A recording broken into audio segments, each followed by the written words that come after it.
What's up, Buttercup? Welcome back to my channel. Today's video is my reading wrap-up for week 1 of the Celtophile Readathon. It's very exciting, everyone. I have, as you can see, the 4 books that I'll be talking about in this wrap-up. But before that, I'm going to do a bunch of shout-outs, because we appreciate any and all participants in this Celtophile Readathon, especially because it was kind of last minute, my bad.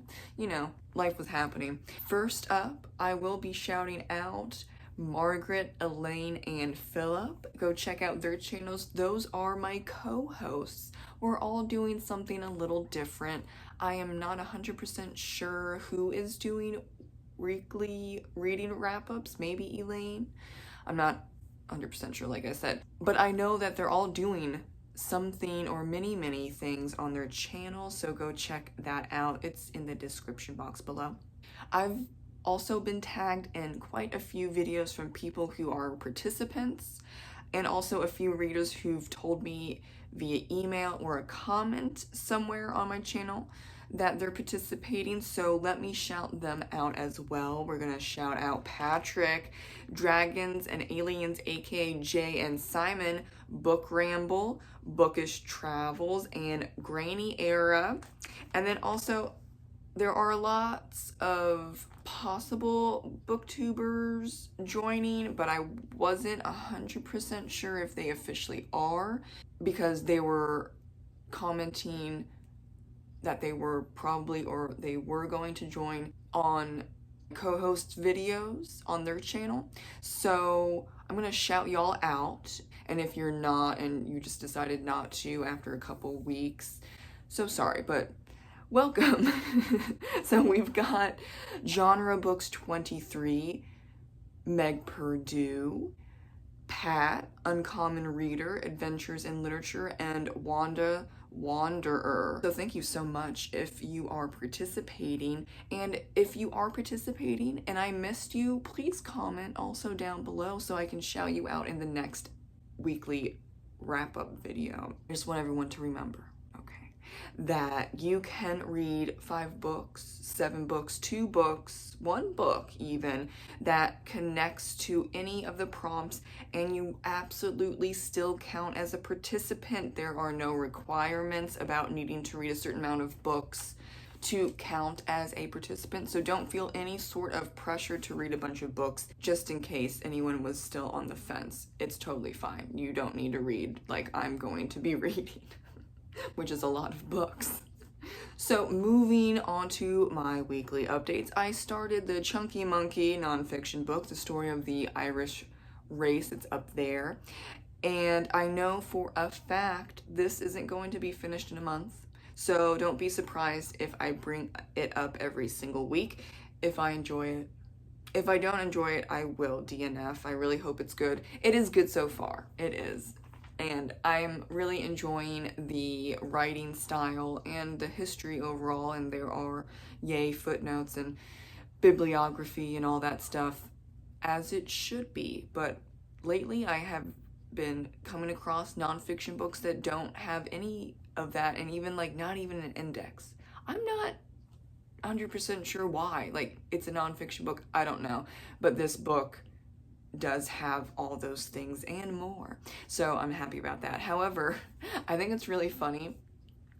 The Story of the Irish Race was written many years ago, and it's popular enough that it's getting reprinted, and I'm not sure what's going on or the history about the reprints and the editing and the formatting, but there's quite a few pages where there are like some odd formatting issues and like a bunch of typos, but then it will go on for like 15 pages totally okay, and then there's another, you know, page or two where there's weird formatting issues and a bunch of typos, and I'm just like, what happened?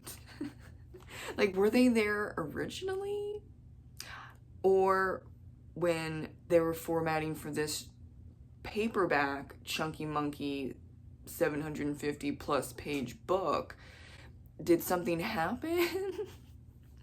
I don't know. So this reprint and recovering, it's like, I don't know, edition 10 or something. So yeah, I'm confused, but also just, I think it's funny. It's not making me stop reading the story because I can see a pattern. And I'm just like, okay, go for it, babe. I don't know what's going on there, but that's just, I'm amused. Especially because I do all of that. I mean, not editing. I have an editor. But I format my own books. And so I just have like inside knowledge, and it's just really funny to me. But anyway, I finished Sociopath, a memoir by Patrick Gagney, right here. That fulfills the first prompt. It has a white cover, like 60% of it is a white cover, okay? It is what it is. It was also the first book for the Messed Up Book Club. I am the person that finished it first, and then everyone else is still reading it. It's totally okay. I actually started this a few days early because sometimes, even with memoirs, nonfiction books can be really dry and hard to read, and I was thinking, oh, maybe that's what this is going to be. No, it's actually a really solid, fast read, and I will be doing a book review on Sociopath, a memoir, eventually. I didn't rate it because of the content, right, and I usually don't rate memoirs or nonfiction books in general, so that's not a diss at this book. I just don't usually like star rating nonfiction, especially memoirs, especially this content. And yeah, this doesn't have anything to do with Ireland because it's for the Messed Up Book Club. I slid this in because why not? It has white and the other books don't. So there we go. I skipped February's reads for the Messed Up Book Club, so I needed to get myself together because everyone was waiting for me to get back into the swing of things. I watched multiple interviews with Patrick, and they've all been really fascinating and informative. I want to see her work in the field sometime soon, but I'll talk about that in the book review, not here, because it's gonna be a bit detailed. Probably more than 20 minutes long. I just have a lot of things to say about this memoir. I also started and finished Emily Wilde's Compendium of Lost Tales by Heather Fawcett, and it's utter perfection. Look at that cover. Oh my god. Yes, yes, perfect, 5 stars. I will be doing a book review on this novel, of course. I knew that it wouldn't be anything less than 5 stars because Heather is a great writer, and though it probably won't get too many views because it's a 3rd book in this series, I just have to do a book review on it. So look, 2 book reviews already in the month of March. I'm really excited. The Heather Fawcett book is not in any of the prompts. It doesn't connect to any of the prompts, but it is Welsh, Irish, Scottish, Norwegian, Germanic, fairy tales inspired. I could have said that a little better, but it's fine. Basically, any culture or society that has fairies or fae-like things in their history, stories, whatever, it's in this book. So there's a lot of Celtic stuff, and we are in Ireland for a good portion of this novel, as well as the other world and, you know, a bunch of other places. It could count for the prompt if you're looking for a like a Celtic historical fantasy. It counts as a cozy fantasy, but there's some history in there, but it's kind of like an alternative world to our world. So it's really fascinating. And I couldn't sneak in this book to my 7 prompts, but I read it anyway. It's totally fine, of course. And my current read is right up there, right there, yes. Pride of Lions by Morgan Llewellyn, fulfilling the prompt about reading an Irish historical fiction novel. And I think in the past I've said Prince of Lions. I'm so sorry. It's Pride of Lions. I'm so bad. I have just been really, honestly, exhausted mentally, physically, and emotionally the past 4 or 5 months.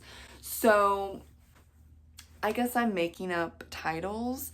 It's Pride of Lions. Pride of Lions. I'm sorry, Morgan. It's not you, it's me. I also have another Morgan Llewellyn book that I'll probably start after this, and that other one is about the Etruscans, and that one fulfills the prompt of read a Morgan Llewellyn book.